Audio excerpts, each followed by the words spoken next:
आचार्य जी, आज हम हाथ पर नौकरी के योग की बात कर रहे हैं। सबसे पहले आपसे यही जानना चाहेंगे कि हथेली पर नौकरी की रेखा कहाँ होती है, इसे कैसे पहचाना जा सकता है? दर्शकों, आज का विषय बड़ा ही रोचक है और मुझे विश्वास है कि आज हमारे सभी नियमित दर्शक यह देख लेंगे कि उनके भाग्य में नौकरी है या नहीं है। देखिए, हस्त रेखा को समुद्र शास्त्र भी कहा जाता है। तात्पर्य यह है कि यह एक विशाल सागर है। इसमें आप जितना ही डूबेंगे उतने ही रत्न पाएंगे। लेकिन आपको यह जानकर आश्चर्य होगा कि कोई भी व्यक्ति बड़े ही सहजता पूर्वक अपने हाथ को देखकर यह जान सकता है कि वह भविष्य में नौकरी से अपना जीवन यापन करेगा या नहीं करेगा, व्यवसाय से करेगा, कंसल्टेंसी से करेगा या फ्रीलांसर के रूप में करेगा।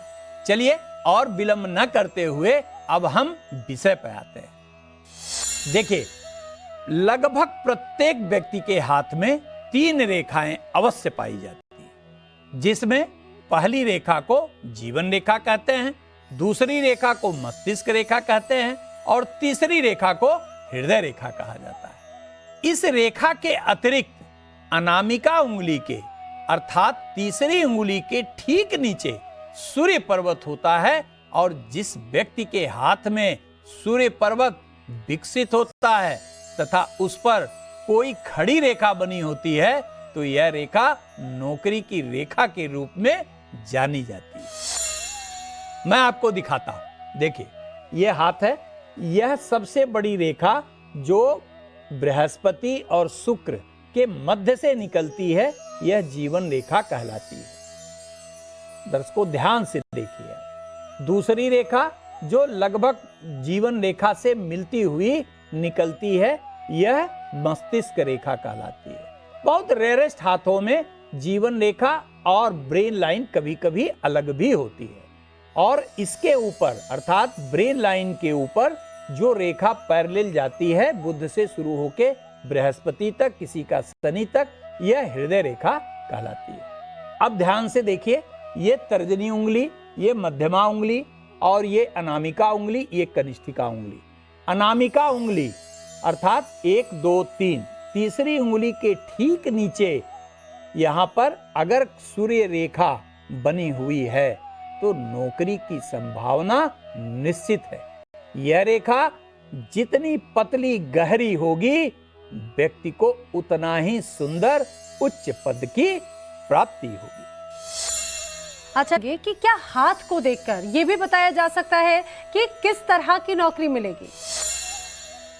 जी, बिल्कुल बताया जा सकता है और सामान्यतः सभी दर्शकों के मन में यह बात आ रही होगी कि कौन सी नौकरी मिलेगी, किस क्लास की नौकरी मिलेगी। वह आईएएस होंगे, आईपीएस होंगे, डॉक्टर होंगे, इंजीनियर होंगे, साइंटिस्ट होंगे, क्या होंगे। तो इसके लिए बहुत शीघ्रता से मैं आपको बताता हूं, लेकिन ध्यान से आप समझिएगा।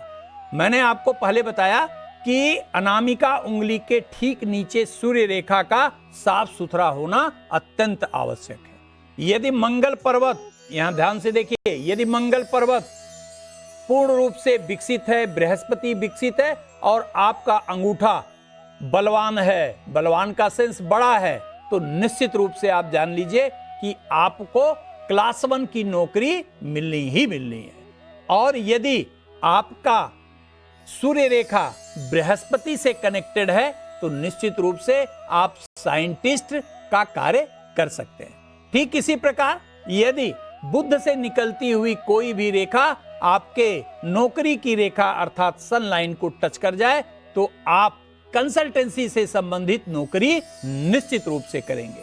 ठीक इसी प्रकार यदि चंद्रमा से कोई रेखा सूर्य रेखा को स्पर्श कर जाए तो इसका साफ स्पष्ट अर्थ है कि आप ऐसी नौकरी करेंगे जिसमें सदैव भागना दौड़ना पड़े, जिसमें मार्केटिंग से संबंधित नौकरी भी कह सकते हैं। आगे हम होते हैं कि वो टीचर बनना चाहते हैं, शिक्षक बनना चाहते हैं, तैयारी भी कर रहे हैं। क्या हाथ पर देखकर यह भी बताया जा सकता है कि किसे सरकारी टीचर की नौकरी मिलेगी? जी, अवश्य बताया जा सकता है। वह प्राइमरी का अध्यापक होगा या विश्वविद्यालय का होगा या अन्य स्तर का अध्यापक होगा, यह इस बात पर निर्भर करता है कि बृहस्पति पर्वत कितना विकसित है और बृहस्पति से निकलकर सूर्य पर्वत पर आने वाली रेखा कितनी गहरी, साफ सुथरी है। मान लीजिए कि किसी भी व्यक्ति के हाथ में बृहस्पति का पर्वत सामान्य विकसित है तथा बृहस्पति से निकलकर आने वाली रेखा जो सूर्य पर मिल रही है वह बहुत सामान्य है, तो ऐसा व्यक्ति प्राइमरी का अध्यापक हो सकता है, इसमें कोई संशय नहीं। लेकिन यदि सूर्य तथा बृहस्पति दोनों ही उन्नत हो अर्थात विकसित हो तथा दोनों को जोड़ने वाली रेखाएं भी विकसित हो अर्थात गहरी हो, लालिमा लिए हुए हो, तो ऐसा व्यक्ति निश्चित रूप से उच्च संस्थान में या तो अध्यापन का काम करेगा या शोध का कार्य करेगा या वैज्ञानिक होगा। आचार्य जी, आज जिनका जन्मदिन है वो